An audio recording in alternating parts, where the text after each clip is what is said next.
பணிவார் உன்னை சுற்றிலுமே உயர்த்தி பணிவார் தொடர்ந்து துதி செய் மனமே உன் மீட்பர் உயிரோடு இருக்கின்றார் தொடர்ந்து துதி செய் மனமே உன் மீட்பர் உயிரோடு இருக்கின்றார் துதிப்போரை கைவிட மாட்டார் துதிப்போரை கைவிட மாட்டார் கர்த்தர் உன்னை நித்தமும் நடத்தி மாவறட்சியில் திரட்சியை தருவார்.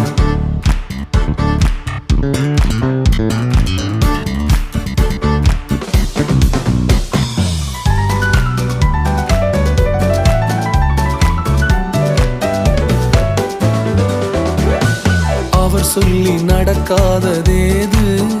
அவர்